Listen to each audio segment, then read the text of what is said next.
মানুষের নিজস্ব কিছুর অনুভূতি খুব প্রচণ্ড, যেমন নিজের বাড়ি, নিজের জেলা, নিজের দেশ, নিজের ক্যাম্পাস, নিজ এলাকা, এর সব কিছুই মানুষ খুব আপন ভাবে, একান্ত করে পেতে চায়।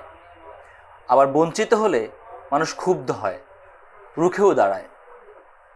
মানুষের এমন মনস্তত্ত্ব শিক্ষার্থীদের সঙ্গে স্থানীয়দের সংঘর্ষের অন্তর্নিহিত কারণ। চট্টগ্রাম ও বাংলাদেশ কৃষি বিশ্ববিদ্যালয়ে সাম্প্রতিক সংঘর্ষ বিষয়টিকে আবারও সামনে এনেছে। শিক্ষার্থী এবং স্থানীয়দের সংঘর্ষের এই বিষয়টি নিয়ে আমরা কথা বলেছি চট্টগ্রাম বিশ্ববিদ্যালয়ের অধ্যাপক আল আমিনের সঙ্গে, যিনি বিশ্ববিদ্যালয়টিতে 4 বছর প্রক্টরের দায়িত্ব পালন করেছেন। আরা হাবাইর আরা ফরাইর তোরা আরা মাইতে সুস্কিয়া, কথাটা খুব ছোট্ট।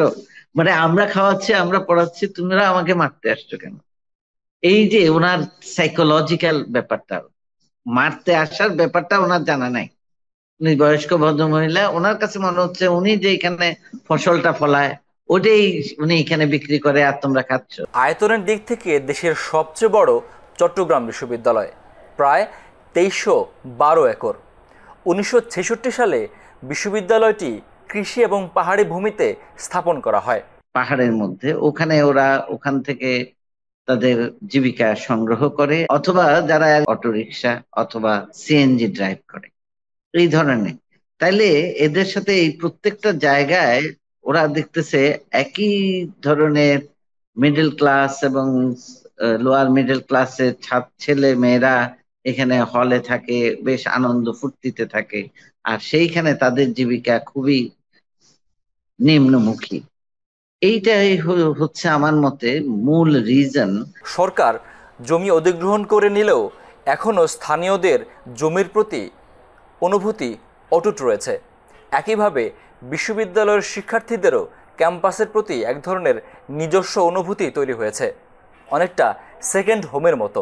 প্রতিবেশী চেঞ্জ করা যায়, এরা হলো আমাদের প্রতিবেশী, এদেরকে নিয়েই আমাদের থাকতে হবে এবং এনাদেরকে যথেষ্ট মূল্যায়ন করেই আমাদের থাকতে হবে যদি আমরা ভালোভাবে সুন্দরভাবে থাকতে চাই। দুপক্ষেরই একই রকম নিজস্ব অনুভূতি তৈরি হয়েছে।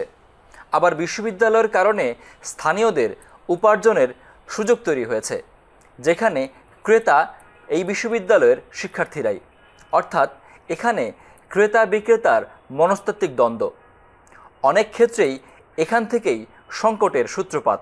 এনাদের ব্যাপারেও আমাদের কিছু দায়িত্ব নিতে হবে, আমরা কিভাবে ওনাদেরকে হেল্প করতে পারি, একটা অবস্থানে উঠিয়ে নিয়ে আসতে পারি, এগুলো আমাদের কিন্তু ম্যানেজমেন্টে ঢুকাতে হবে।